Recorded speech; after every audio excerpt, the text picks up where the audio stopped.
Hello, I'm Charles Malet with a UK column interview, and today I'm joined by Sam Sorbo, who is an accomplished broadcaster, author, and public speaker. She has home educated her three children, and she describes herself as an education freedom advocate. Sam Sorbo, thank you very much indeed for joining me, and a warm welcome to UK column. Well, thank you so much. It's a pleasure to be here. Good. Now, there's a lot to get into, and I'm very interested in your personal story. But I think for the benefit of the audience, we should start by defining terms. And I've just referred to home education. What I'd like you to do is set out what you see as the difference between school or schooling and education. Well, you just picked the $60 million question. That is the question that faces us today is what is education and how does that differ from schooling? And so, of course, I grew up in the United States, so all of my experience pretty much is relevant to the United States, although I did attend school in Sweden for a year. I went to high school, my senior year of high school in Sweden. Um, so let's talk about, and by the way, I just want to say that defining terms is something that is a debate sort of technique, and it's not something that we take very seriously in the United States too often. And so I'm often, encouraging people to get down to brass tacks and define their terms. So, what do we mean by education? What we ought to be meaning by education is raising a child to adulthood to be a valuable member of society and family, right? Community. And that's not the way that the school defines education. The school defines education as college prep and career readiness. And I'm making broad strokes. Of course, individuals have their own little definitions and stuff, but I try to go more broad because we're talking to a large audience. And so these are the broad strokes of what we're talking about. And I say that schools school, but they don't educate. Why? Because the school doesn't teach a child how to be an adult. In fact, to the extent now that we have a new word, it's a verb, adulting, to adult. As in, I don't know how to do this. Oh, I guess I'm adulting now because I had to make my first car payment or I had to sign a lease for my new apartment or whatever. And that's actually become part of our vernacular now because we're turning out children from college who can't hold a job, much less have a career, because they haven't been taught the basics of what it means to be a contributing citizen. And and not even the basics here in the United States of what citizenship really entails. They can't define rule of law. They don't understand the Constitution or the amendments to the Constitution or how government works. And so you now have a young population that is begging the government to take care of their student debt because they were basically coerced into going to college, borrowing a ton of money to get a degree that has very little value for which they can't provide payments. So I hope that goes a little way to answer your question. I don't want to get too long-winded. No problem with that at all. But no, I think what you've done there is encapsulate what almost everybody in our UK column audience who lives in what we are told is the developed world will be looking at the younger generation and thinking. So I think you've articulated that absolutely brilliantly. And like you said at the beginning, I mean, this is such a critical part of it is that we are told that even though what you've described is clearly not the right outcome, we are told that in actual fact it is the system that should prevail. To go back, therefore, now that we have done what we've described as defining terms, you've referred a little bit to your time in Sweden, but you have experienced home education via what you've done with your own children and indeed your sort of career now. But for you, growing up and going through that experience, what was your feeling on that at the time, and then with the benefit of hindsight? Well, I hated school, and I was a good student. I was near the top of my class. I was gifted. I was advanced. I hated every moment of it. I probably had the most truancy of any of the children in school because my mother would write me notes for staying home because I just didn't feel like going to school that day. Uh, I found school to be terribly boring. And I fear, and I'm convinced that a lot of children find school to be boring or frustrating or at least unsatisfying. And yet we insist on sending our children back into that system, because somehow the system has convinced us that we're the outliers. Everybody else loves it. And of course, that's not true. But we think somehow that, well, the system clearly didn't work for me because I'm incapable of educating my own children. But it's going to work for my kids, even though it's much worse now than it was when I went to school. And unfortunately, that's really a logic pretzel that you're never going to unravel. It makes no sense. And we ought to be ashamed for allowing ourselves to go through those mental gymnastics, especially when it comes to sacrificing our children, which is what we're doing. We're sacrificing our children. A typical school career from K through 12 in the United States anyway is about 16,000 hours. I imagine it's roughly the same over in your neck of the woods. And that's 16,000 hours you'll never get back. Yeah. That you submit your child to a system. And by the way, I don't know of any other culture that institutionalizes healthy children. We are robbing children of their childhoods, and we're almost gleefully doing so. It's as if we hate them, as if we're jealous of them for having childhood and being innocent. We're robbing them of their innocence in their childhoods. We send them to school and then we give them homework when they get home from school. You will not have playtime, you silly child. Shame on you for even wanting to play. And now we have a researcher who is making great inroads, Jonathan Haidt, who's talking about how we sacrificed the play-based childhoods and replaced them with phone-based childhoods. And I agree that we've given children phones too early, but we sacrificed play-based childhoods, full stop. Like we replaced them with homework, and then the phones. And so it was an easier transition. It's very sad to me. It is very sad. We'll come on to the tech side of things a little bit later. Now, you've obviously described your own feelings on the system as it was when you went through it, and you have done something about that for the next generation in your family. Do you remember at the time having any sense that things could be different? I mean, what was your learning experience that led you to the points of view that you now have? What triggered that? Nothing. Nothing in my schooling triggered that. The only thing well, okay, I'll tell you the genesis, if we want to go back that far. So I attended Duke University and I was studying biomedical engineering, and I was working on an ulcer because the pressure was on me to earn money. And I was the fourth of four girls from a single mother. We left my father when I was a year old, so she was terribly insecure financially. She had never graduated college, so I was raised with this impetus to graduate college and get a career and make a lot of money, and everything else was secondary. And of course, the school piled on to that. So even though I wanted to become an actress, that was not possible because it wasn't a stable career. It wouldn't pay off. It just wasn't an option.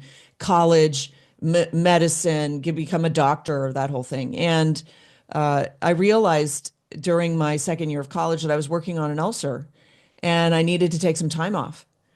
So I ended up modeling for a year and earning a ton of money. I was very successful. I also learned French. I traveled the world. It was phenomenal. And I went back to college and I took the hardest courses I'd ever taken, because they were interesting to me, but I aced them without even lifting a finger because the pressure was off. And so I realized a couple of things. My anxiety inhibited my learning, which is what I tell parents. So you send your child to sit in a vat of children, and there are all kinds of pressures there and all kinds of anxiety provocations there. And those are inhibitors to learning. And then you demand that the child learn. We play a very dangerous game. That's damaging to children, I would say. But the second thing that I realized is I could do everything else that I wanted to do and earn a lot of money and not go into debt And so I decided to do that. So I dropped out of college. And it was shortly after that that I realized that I had done everything the system had taught me to do, and I earned the money, and my bank account was swollen, and I felt pretty good about myself. But I had no purpose in life. I was completely lost. I was like, well, I might as well just kill myself because really, what is life about if I've already achieved the goal that they set out for me? Why am I here? And so at that point, I went on a search for meaning. So so all that fed into when I was educating my children academically and really focused on the academics because, as I said, I was an academic. I just didn't like the system.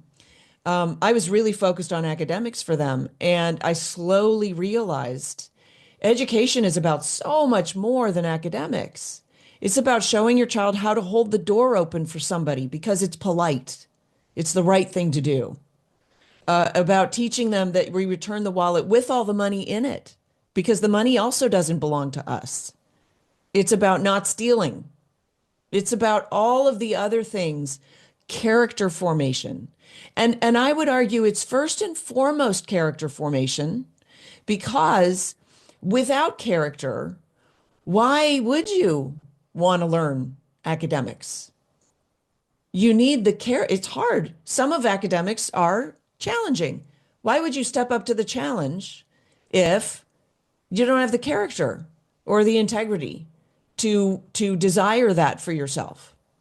So at this point in the United States, we're like 40th in the world out of 40 developed nations or whatever. The academics are failing. And in part, I'm sure that that is because we aren't teaching character at all. We're not teaching any kind of morality or virtue except survival of the fittest, which when it boils down to it, it's bullying. Yeah, indeed. No, the idea of education as we think of it now, or sorry, to be more precise, schooling, really doesn't go back very far. I mean, for Americans in 1902, John Rockefeller set up the General Education Board, and it was he that said, "I don't want a nation of thinkers. I want a nation of workers." To what extent does that pervade the culture surrounding academia today? Well, I can break it down for you. We learn four basic things in school tacitly. There are four basic lessons that are imported to us rather than being taught to us. The first one comes when you first go to school. You're a little kid, you're curious about everything, you're asking questions about everything. And the first thing they tell you is sit down and shut up. And if you have a question, you must first ask permission to ask that question. That is anti-learning. It's anti-child. It's a barrier to entry. You must you must cause attention on yourself. You have to draw attention to how dumb you are that you have a question. It's intimidation. And so that lesson is don't ask. Don't ask questions. The second lesson is don't read. The teacher read the book. She's going to tell you what's in it. Just sit there and imbibe what she is giving you, like a baby bird. Just let her feed you. So don't read. Don't try because failure's bad. Failure is the worst. You get the red letter F, the class laughs at you, the teacher makes fun of you because you failed. So don't try. Okay. And then the last one is don't think. Just put on the test what the teacher told you the answers were and don't challenge the teacher because she's the teacher, she's the authority. And so those are the four basic foundational elements that we learn that we just by rote we learn them in school. Don't try, don't think, don't read, and don't ask. And all of those are anti-education, which is sort of at its core, at least, the search for understanding. And it all begins with a question, a quest for knowledge, right? It starts with a question. And those four questions are never to be uttered in the classroom. basically. And then, of course, you have the teacher that says, no question, there are no stupid questions, which, of course, we all know right on the surface, that's a lie. So why is she lying to us? Because, of course, there's a stupid question. You could ask me right now what the weather is here. It's kind of a stupid question. Nobody cares what the weather is outside my closed window, right? And so, we have to stop lying to ourselves that what is happening in our schools passes for education. Now, let me just add the caveat. I don't go after teachers. I think teachers, by and large, many teachers, maybe most teachers, are fabulous people who really just want to teach children. They just really love to impart knowledge to kids. And then there are the bad teachers also. But it's the system, right? The system tells the child to sit down and shut up. The system tells the child that the teacher is the authority, the teacher is the spigot of knowledge, and creates a dependency in the child for a teacher so that when you hit a roadblock in life and you're like, I don't know how to solve this, and there's no way for me to know because there's no teacher that I can ask how to solve this problem. So we create a nation of people who can't think outside the box. They've been institutionalized for 13 plus years, and they don't know how to problem solve because they've never actually been hit with a problem. They've been hit with questions and answers. So the whole system is the issue. And you brought up Rockefeller, and there were plenty of others who saw the system as a way of co-opting the citizens of the nation to create workers and consumers. And unfortunately, the whole, economy runs on the backs of these workers and consumers. But we're going to grind to, I won't say we're going to grind to a halt, but we will start grinding down if we don't create some problem solvers. Yeah, indeed. No, and well, I think you make a really pertinent distinction there between the system and the teacher. I'm sure the majority of people listening to this will have experienced formal education at some point, and therefore will be able to think of people who were within that system who genuinely seem to be acting for their benefit, for the good. So I think there's a point very well made. Concentrating on the system and what it does bring about, and I like your take on this. In the United Kingdom, there is still a stigma attached to the idea of home education. Now, this is either cultural, you see it in films or television series, the people that are involved in home education are a bit odd, or that's where the trouble starts, or these sorts of tropes.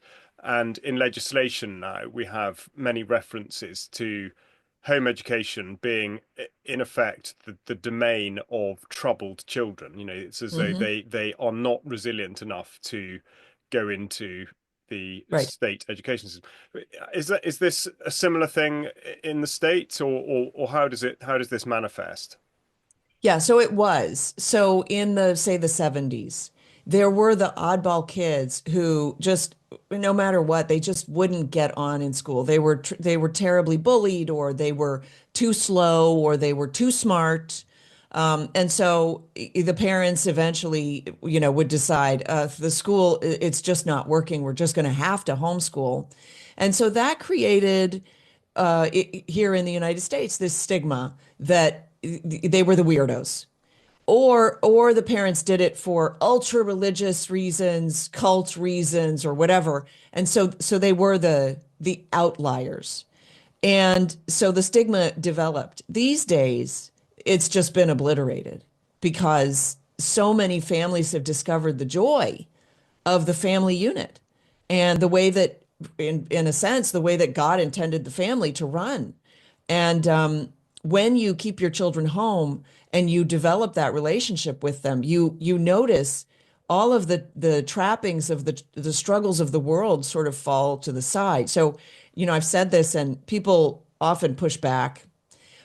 Teenagers don't rebel, but we live in a culture where the culture simply believes that teenagers rebel because teenagers have gone to school for so long and have been trained to think of their parents as less than. Because honestly, if the parents were equal to the educators, then the parents would teach the kids themselves, wouldn't they? I mean, the underlying message to the child is, I can't, so trust them.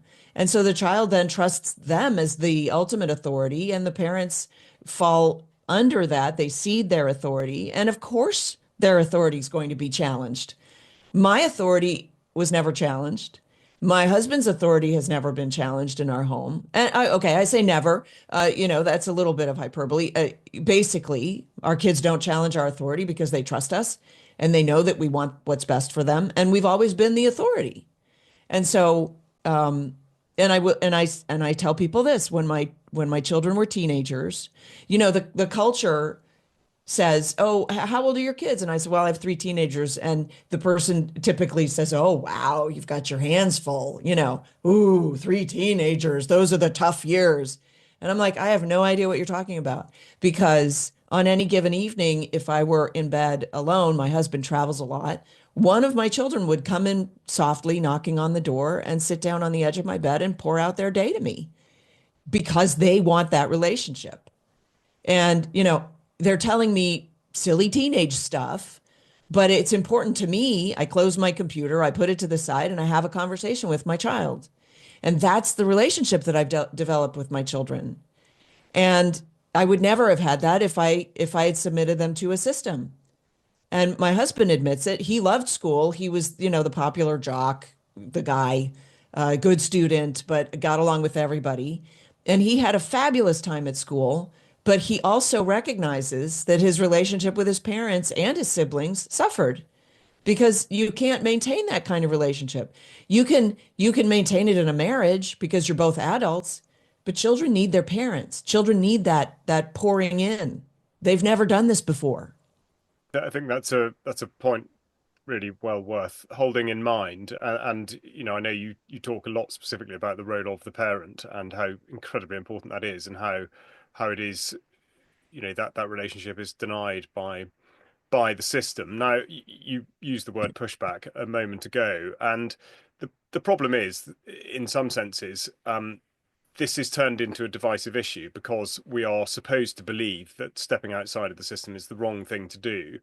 And in describing the benefits of home education, not just to the family, but also back to society, there is, in a sense, an implicit criticism of parents that are putting their children into the system. And I'm certain that you would hear a lot of parents saying, "Oh, well, we would like to do it, but." Mhm. How do those conversations turn out with you? Well, sorry, I just have to pick up on we are supposed to believe. Brilliant, right? That's just great. We're supposed to believe something. And it's the system that wants you to believe it, right? Because that's what that means. And why would the system want you to believe that the system is the best solution? Job security. Plus, they trained you to believe that they were the solution for 13 years. They had you from K through 12 or, however long, right? And so now it's difficult to not conform because you yourself was schooled to conform. That's one of the other big lessons in school is don't stand out, conform, lest lest you draw attention to yourself, lest people notice you, lest people tease you for being nonconformist or whatever. For good or for bad, I'm a bit of a social pariah. I'm a bit of a nonconformist. And so when you say the words, "you're supposed to believe," I bristle at that. I don't care what I'm supposed to believe. I care about truth. And I will tell you that my stance is not an easy one to hold, but it is the truth. So yeah, there are a lot of parents who feel like I judge them. I don't judge them, I pity them. I pity parents who submit their children away from them because those parents have no idea what they're sacrificing and they are losing their children every day. And that makes me sad. And it makes me sad for the children who are being abused by a system that insists on lying to them. I think that it is cruel and unusual to lie to a child who only wants to find truth. I think that that's mean.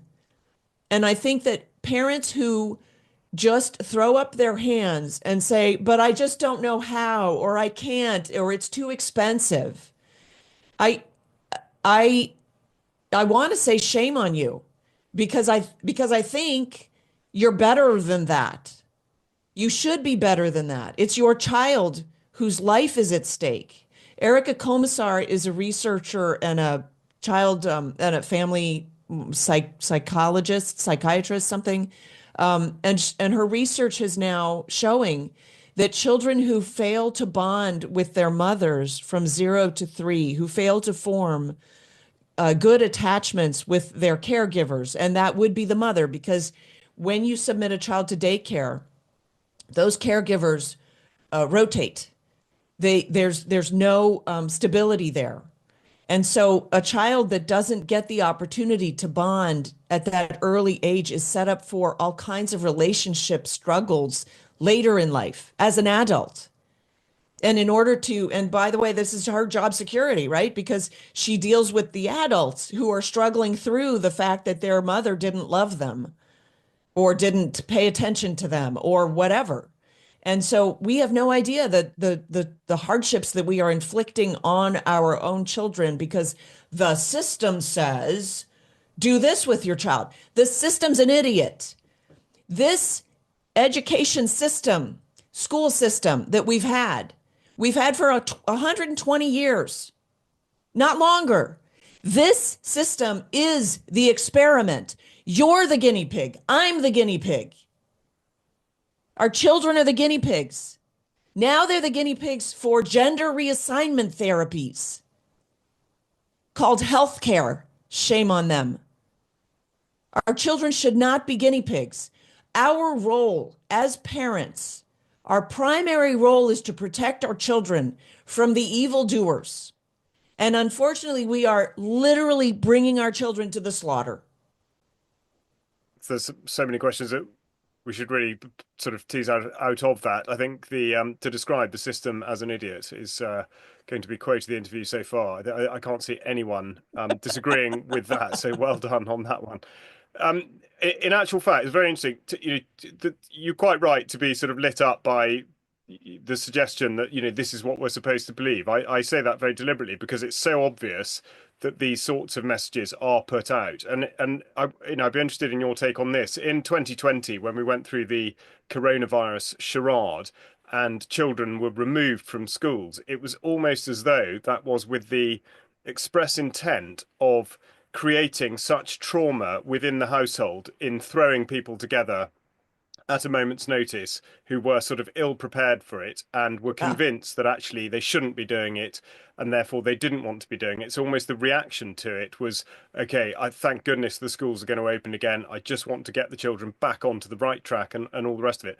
So I think from this side of the Atlantic, we're seeing a real push against a trend that is actually tending towards homeschooling. Are you seeing a similar thing, a sort of, in effect, a sort of a counter action to the homeschooling, home education trend, as it were?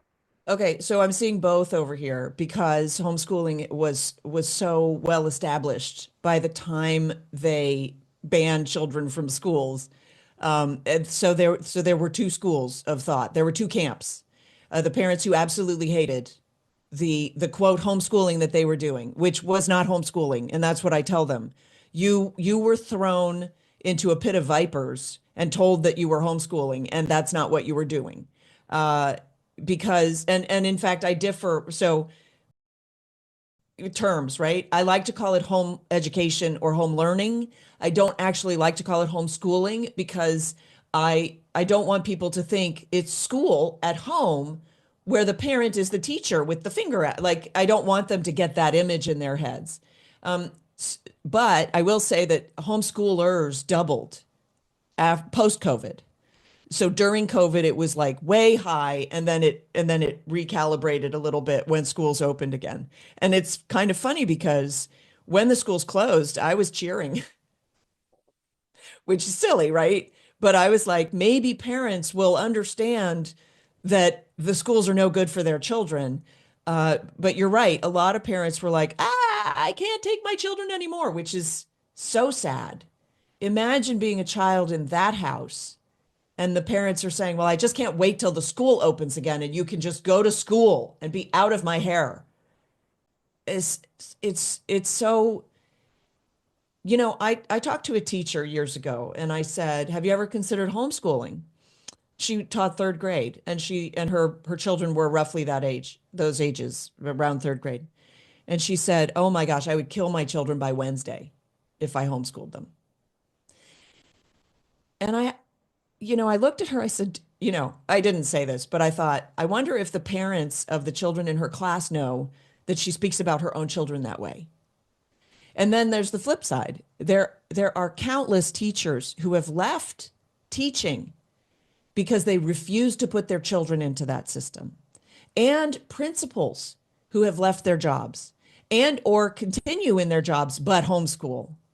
And so, it's not enough to say, well, the system requires this of me, or the system is telling me that. The system doesn't give a flip about your children. The system wants, okay, I'm trying to decide if I. So, one thing that I say here in the States, because we have so many stories of it, is they want to have sex with your children. The system doesn't seem to have your child's best interests at heart. Let's put it that way. So why would you trust the system to tell you anything?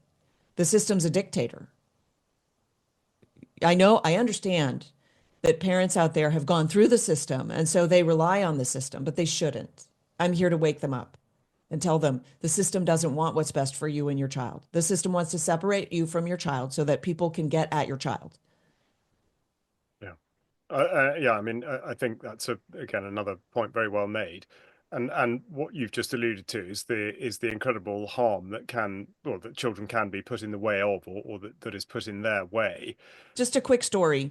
When COVID sort of hit and schools closed, a friend of mine sent me a video that his school had prepared for all the children in his very high level public elementary school. So in a very affluent area. Okay. So arguably this was the good school. This was the really good public school because that's where he sent his kid. And the video came over and it was maybe 40 minutes long. And it was a collection of short videos of all the teachers. And they all did this little video. "Hi, everybody. I'm home. This is my dog, Jack. I'm taking Jack for walks. Remember to wash your hands. Don't forget to wear your masks." All of these videos telling the children to do the things that the CDC recommended, whatever. And "I miss you and I can't wait to see you again." Not a single teacher out of 30 teachers or whatever, not a single teacher said, "Don't forget to look at your spelling words. Don't forget to keep reading in the book that we're reading in. Remember to, get your mom or dad to read to you from the, whatever." Nothing. Zero about actual academics. Not a single teacher and not the principal. I rest my case. They are about classroom management, behavior management, and some of that is torturing children with homework or torturing children with lectures. Oh. But it's not about real life. Your relationship with your child is more important than trigonometry. And I'm a mathematician. I happen to love math. I tutored calculus. That is hard for me to say, but it's the truth. Yes, I mean the demise, or the continued push for the splintering of the relationship between the parent and the child, as you say, is desperately sad, and nonetheless that's what the system continues to push towards. Now, something I think you've just really hit upon there is how indoctrination is without doubt the weapon that leads to compliance and therefore the perpetuation of the state as it is. So, in effect, the decision to home educate is to, well, let's put this as a question, sorry. Is it to set the child on a different pathway? And, how does one view that as a parent, in thinking, okay, if I remove a child from the system, in terms of education, schooling, and do this on in a home context, what are the life opportunities for that child? How do you encourage parents to think about that? It's an interesting question, and I'm trying to sort of wrap around where you want to go with this. So let me start by saying this. Education is, to a certain degree, indoctrination. And by indoctrination, as we should define our terms, the indwelling of a doctrine into the child. What's a doctrine? A doctrine is a system of beliefs. It's a worldview. The doctrine in the schools today, and by the way, so I'm talking about America, right? We developed the schools. Initially, schools were developed to train children in virtue. They were given Bible verses for copy work to train them in morality and basically teach them how to read, do some ciphering or math, and that was basically it. And they were run by communities, and parents paid the teacher themselves, basically, because that seemed like a good way for community to serve the children and the families, getting a little bit of information into the child and some good ethics into the child, because we needed responsible citizens, because this country is made for a morally principled people, and nothing less will do, right? Then in the 60s, the pundits or the educators or whoever, the zealots came and said, hey, education is not indoctrination. It's not about doctrine. It's about academics. Get your Bibles out of the schools. And so we did. And then we got prayer out of the schools. And then education was all about academics. Now it's no longer about academics. In the state of Oregon, you will be graduated unable to read or do math. That's perfectly acceptable now. So it's clearly not about academics. In fact, in the state of New Jersey, this past January, they passed a new law that teachers did not have to be accredited or pass an exam to teach. So what are the teachers teaching? They're teaching doctrine. So we've come full circle. The problem is that the doctrine is evil. The doctrine is not truthful. The doctrine is a very bad worldview. And the worldview that the United States is intrinsically racist and should be torn down, the worldview that children can change their gender, the worldview that all of these very, very egregious things. So you should want to protect your child from that doctrine, but then you should think, well, what do I want my child to believe? What is the truth as I know it? And that might be whatever religion you pursue or whatever lack of religion you pursue, but you definitely have a worldview. You definitely have a religion, whether or not you're pursuing it, so-called. Everybody has a religion. We've come to accept that conservative parents often have very liberal children. No, that's a development of the system. The system is a very liberal, left-wing, left-leaning center, right? The teachers' colleges were taken over by the Marxists, and they turned out Marxist teachers, and now our schools are rampant with Marxists. And so we are graduating children who believe in socialism because that's what the teachers believe is best. And that's wrong. But if you believe in socialism, then you'd be fine sending your child to school in that sense, because they will come out believing as you do. But if you don't believe in socialism, it is not normal for your child to believe in socialism. It's a product of the system, and you should not be accepting of it. And I will tell you, countless parents have come to me, because I speak all over the place, and lamented the fact that they sent their child to college. And I said, but this happened long before college. You don't raise a child in a doctrine that the school is counter to and think that that doctrine will stick when they go to college. The doctrine was never really placed inside the child, because the school's doctrine, the school had the child for 16,000 hours. So when you get the child to church for an hour or two a week, don't think that that's going to prevail. Unless you're doing a lot of mitigation at home, it's not going to prevail. So yes, I think parents ought to take a step back and consider, why am I having children? What do I want for my children? What do I want for my life? Why am I going to sacrifice all of this money and time and trouble for these little people that I'm creating to do what? To so that they can get a job at Goldman Sachs and never come home for Christmas? Is that what I'm doing? And I mean, this is not how I started. I started because I didn't think that they were accomplishing education. For my oldest, when he went to first and second grade, I saw there were a bunch of flaws in the system, and it just didn't seem to be effective. So I took him out. But as I progressed over the next decade, I started really considering, so why am I doing this? So what is this about? And I realized that I want my children to believe what I believe because what I believe is the truth, at least as far as I know, right? Otherwise, I won't believe it. So my convictions ought to be their convictions. And I want grandchildren.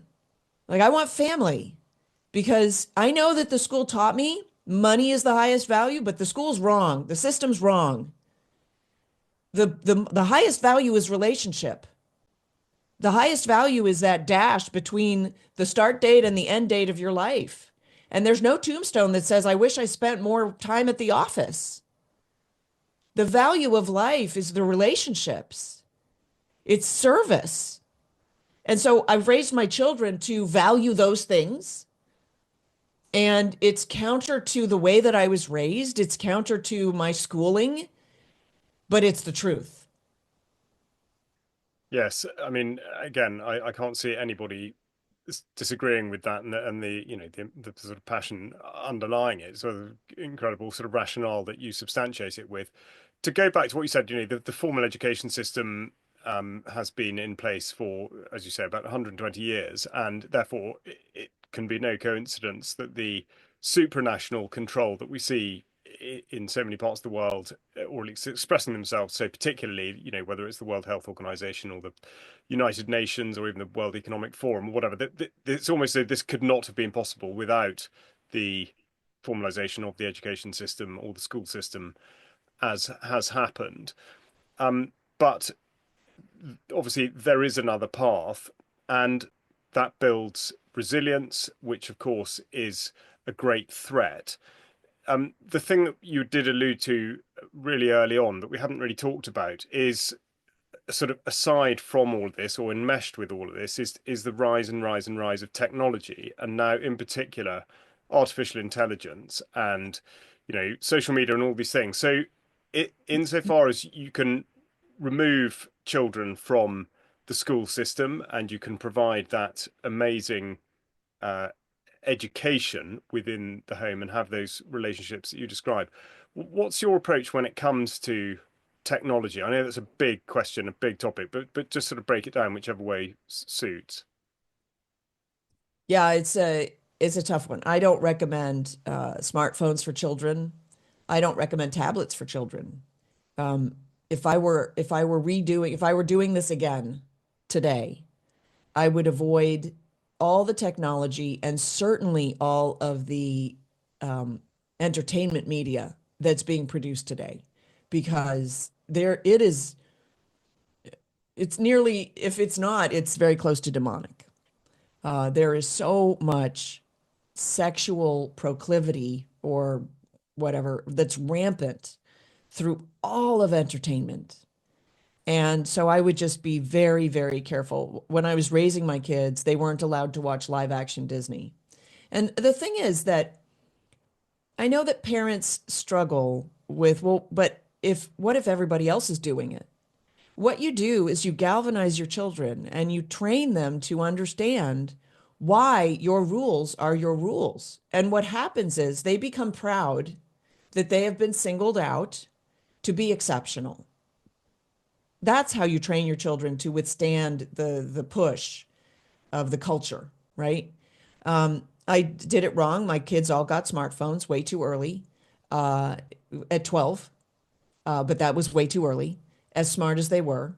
And they did suffer, and they were resilient enough to recover, unbeknownst to me, frankly.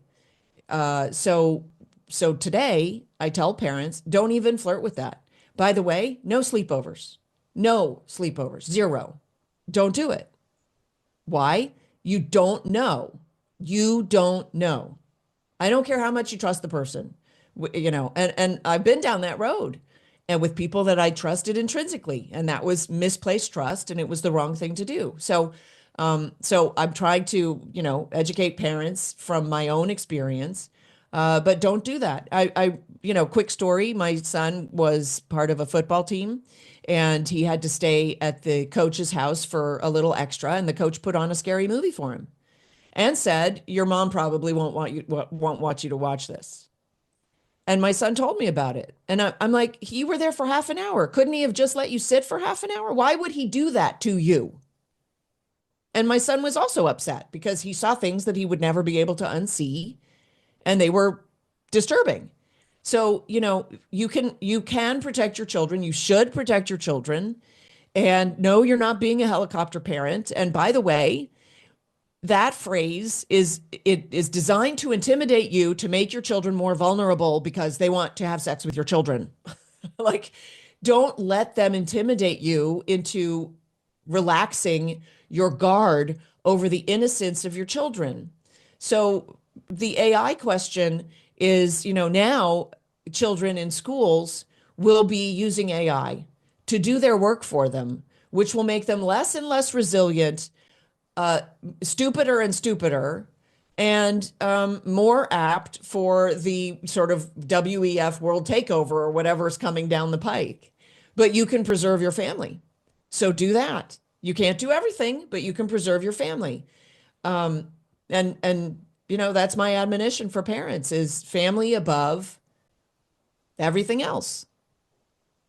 Yeah, absolutely. I mean, that's coming through very much loud and clear. Now, to look sort of to the future, I mean, there is obviously a stronger, I would say, statistically, we were talking about this before we started recording, but I think a stronger, well, tradition is perhaps not quite the right word, but trend or proportion of home educated children in the United States than there is in the United Kingdom, but both seem to be on an upward trajectory.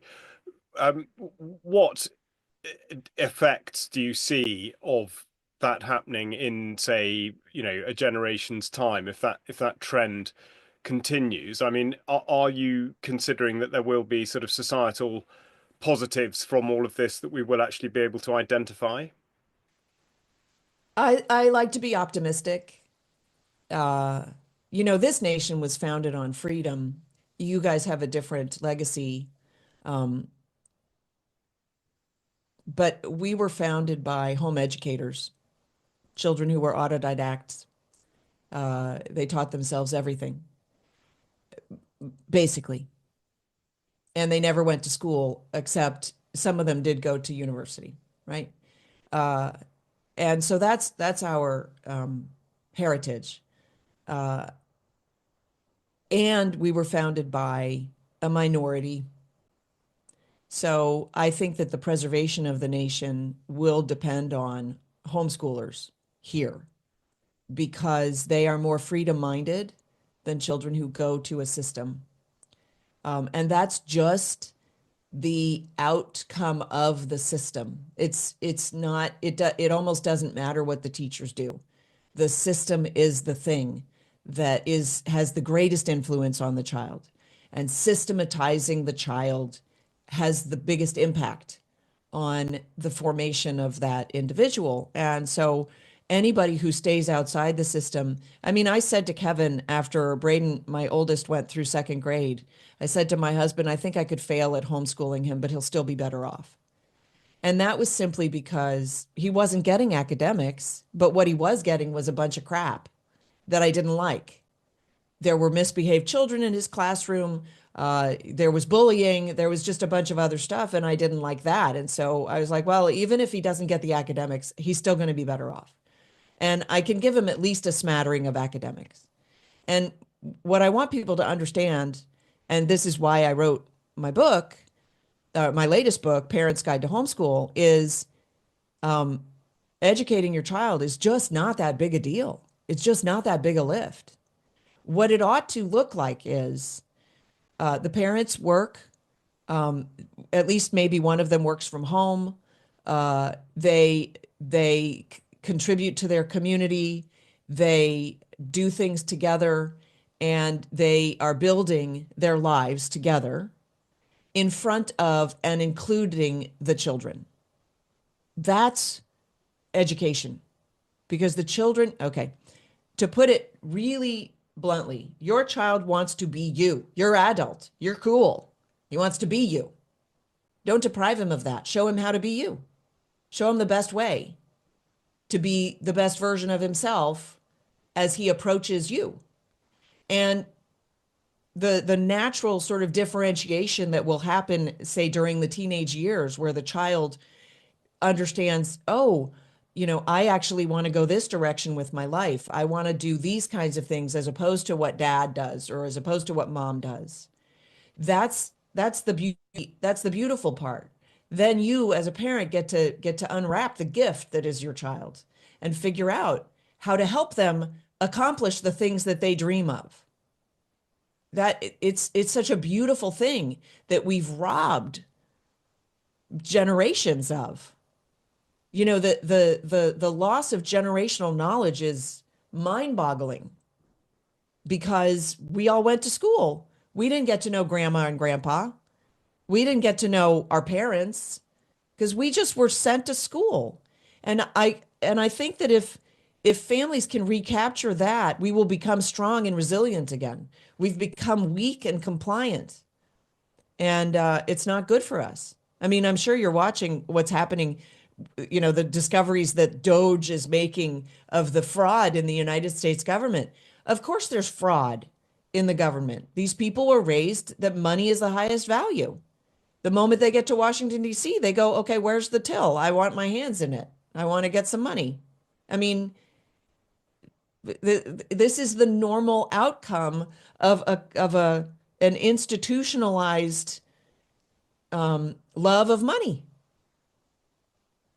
And you can avoid that with your own family, and you can find like-minded people and form groups and co-ops for schooling if you want, or just groups for social things. I chose my children's friends. I chose them. I didn't do a terribly good job, but I could have done a lot worse letting them pick in the school. I remember my son had some friends, and they were rowdy, and they disregarded their mother's commands. And she was, she just asked them to keep it quiet, keep it down, stop making so much noise or whatever. And I finally said to my son, and by the way, I didn't do this with my other two children, but my son was very much a leader, my firstborn. And I said to him, listen, your friends there, they don't listen to their mother. And I can't afford to have you around that because I'm afraid it's going to influence you. So when you're with them, if they don't listen to their mother, that will be the end of your time with them. And so my son made them behave. And I didn't have to suffer him, reacting against me because he got used to his friends reacting against their mother. It's an amazing story. It very much encapsulates the spirit of what you've Oh, been talking about. he used to bring home the youth group from church. Right. You would think these were well-behaved young people. They were not. And the girls dressed like tarts. And I said to him, these young women need to come to the house with clothing on, or they will not be welcome. Now, you have two choices. You can tell them, put some clothes on before you come to my mother's house, or I will stand at the door with extra large t-shirts to hand out to everybody. They came dressed. At least to my house. Because you can have your own standards in the culture. I lived in Hollywood, for crying out loud. I had my own standards. And we can do this. We do not have to succumb to what the system demands. Yeah. Absolutely, Sam. I mean, I agree entirely. Now, what I'm going to do is ask you a question that you ask your guests on your podcast, which is, what advice would you give to your younger self? I would pick the time when I was first getting into home education. And I would try to convince myself, you've got plenty of time. There's no rush.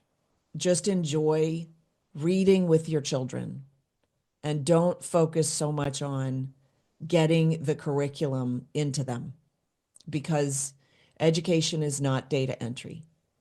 Education is lighting a fire. Uh, and with that said, we did academics in the mornings and my children were free, pretty much free in the afternoons. And that is what set them on the path of truth and of curiosity and an eagerness for life, which I could never have imagined for them because I didn't get it myself.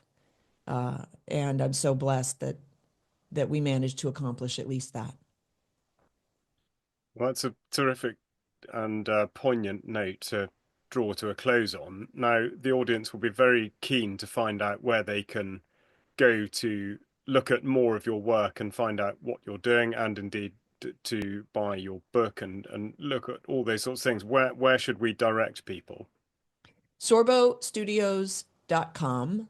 I have the book here. This is the Parent's Guide to Homeschool, and it's a workbook for parents because you need to recalibrate the way you think about education because you've been schooled and the school taught you, trained you to think a certain way about what education is, and they're wrong. It's wrong. Absolutely. Well, terrific, Sam. Thank you very much. And we will put notes to, well, certainly a lot of the things you've referred to, as well as your book and Sorbo Studios. There'll be links to that, to those things in the notes for this interview. And before I let Sam go, I will just say that if you are a follower of UK Column and you are in a position to support what we do financially in order that we are able to continue to bring interviews like this to you, then please do consider making a donation or taking out a membership at ukcolumn.org. But otherwise, I will just say to Sam Sorbo, thank you very much indeed for an incredibly enlightening and astonishingly wide-ranging discussion about a subject that is obviously not just of incredible significance to you, but to societies across the world at large. It's been a real pleasure talking to you. Thank you so much. Thank you so much for having me.